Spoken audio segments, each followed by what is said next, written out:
Hello everyone, welcome to the channel. I hope you are having a great day.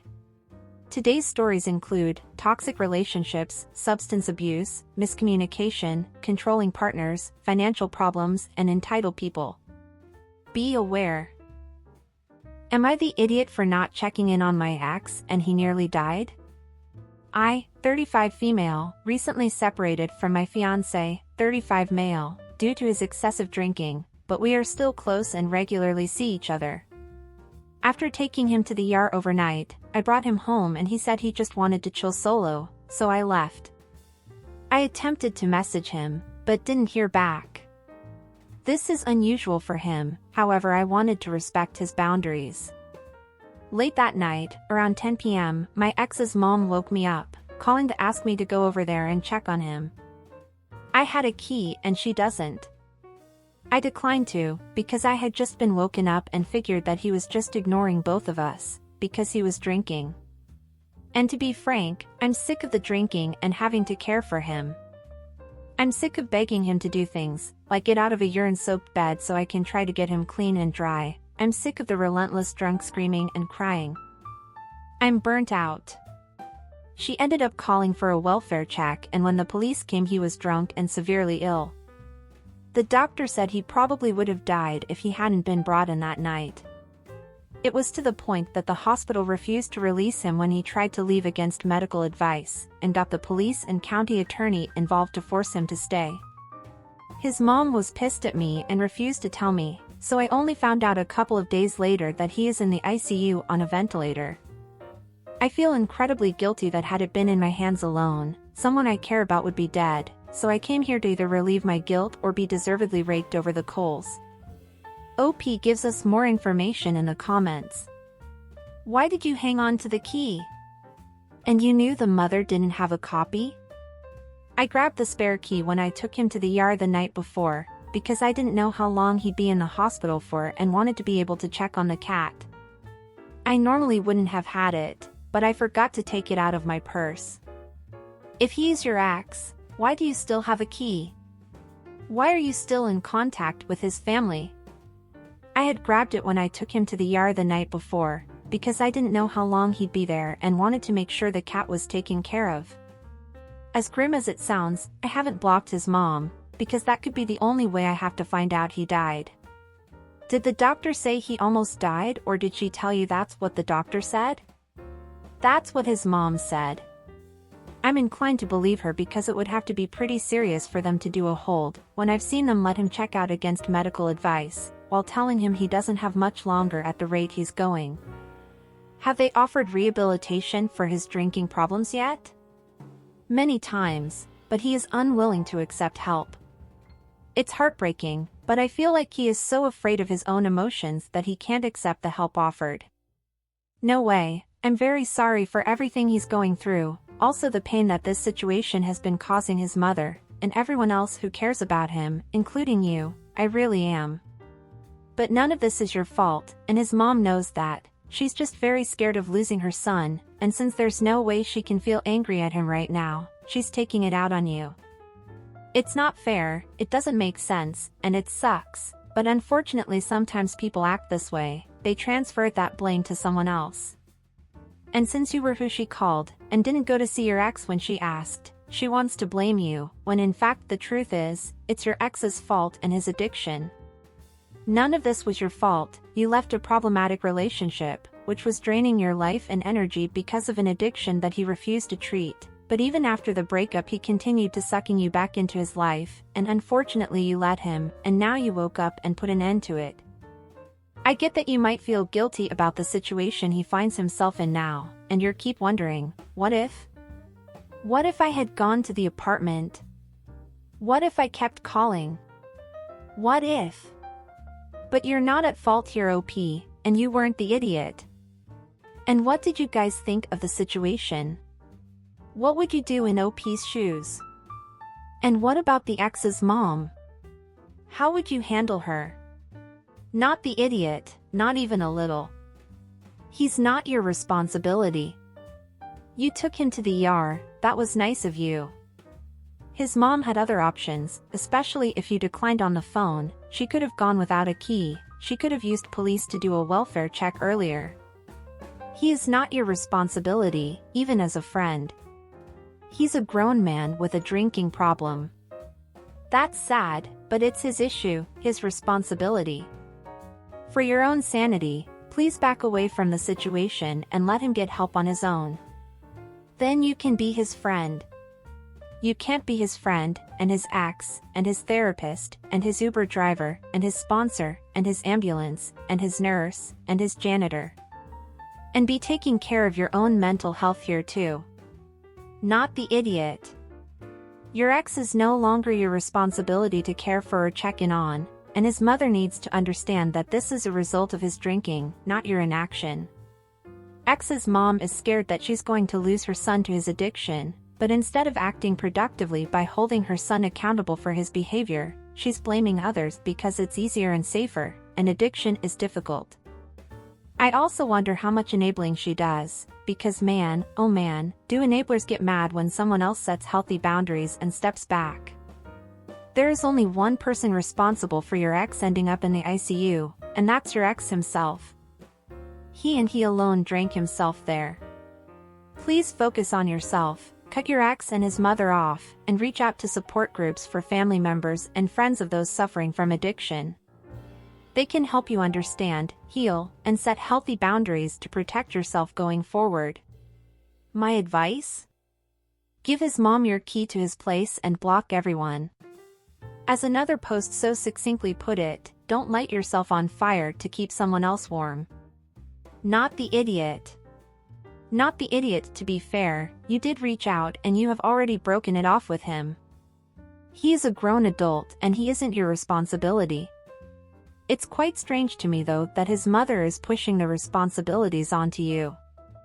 If anything, he needs to make the efforts to get better, since clearly his behaviors are affecting everybody around him. And what did you think about what is said in the comments? Do you agree with them? Or do you have a different opinion? Don't forget to leave your thoughts in the comments. Oh, and are you enjoying the video so far? If so, don't forget to leave a like, subscribe to the channel, and turn on the notifications to know when a new video is out. This really helps the channel, so I appreciate it. Now let's go to the next story. Am I the idiot for telling my wife she's selfish for wanting to work? My wife is a stay-at-home mom. I work full-time and we live pretty comfortably. She picks the kids up from school, drops them off, cooks, cleans, etc. She recently got offered a job by one of her friends and she claims it's her, quote, dream job. It would be working at her bakery. She would make stuff, as well as doing deliveries, social media, etc. The job would have her working about 8 to 9 hours a day, plus 1 hour commuting a day.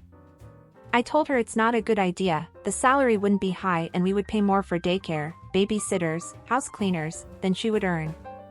I also don't like this idea because my kids play almost every day with kids in the neighborhood, and we've left them at the school's daycare a few times and they hated it.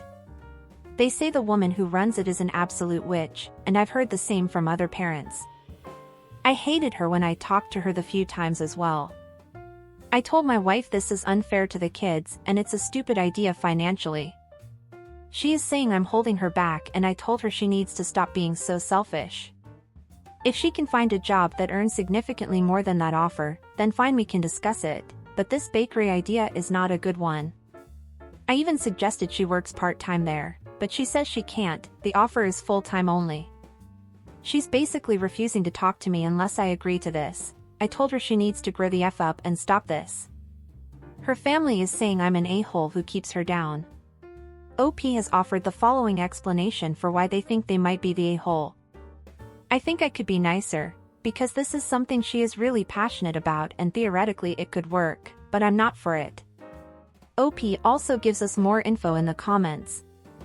Info: can you afford the extra cost for daycare? We could, but it would be difficult. It would cut into money we use for vacation, savings, etc. Mothering is the most selfless and underpaid job on the planet. And fathering isn't? I'm doing this for the kids' sake. They beg me not to send them to that daycare once every 2 weeks, or so when something comes up and neither of us can pick them up. They hate it there. There are tons of compromises here. Such as? I offered one, she works part-time there or somewhere else. Clearly your wife is missing something, and instead of trying to reach a mutual agreement, you told her to grow the F up? You might want to reevaluate your treatment of your wife. That's not true. Did you even read the post? I suggested she work there part-time and she said no. I suggested she finds a job that pays more. I told her to grow the F up, when she said she wouldn't talk to me unless I agreed with her. That is childish. You both decided to have the kids, and only she gets stuck with them all day forever? How about you clean the house on evenings and weekends, huh? Like everyone with a full-time job does everywhere. Not true. Most weekends I take the kids on a trip somewhere nearby, go fishing, camping, etc. I do all the outdoor work, mowing lawns, cleaning gutters, sheds, etc. I do a lot of chores around the house. I'm doing this for the kids' sake. They beg me not to send them to the school's daycare. You are the one being selfish. This isn't for my sake, it's for the kids' sake. I already explained, the kids hate the school's daycare and want to spend time with the other kids in the neighborhood. They begged me not to send them to the school's daycare.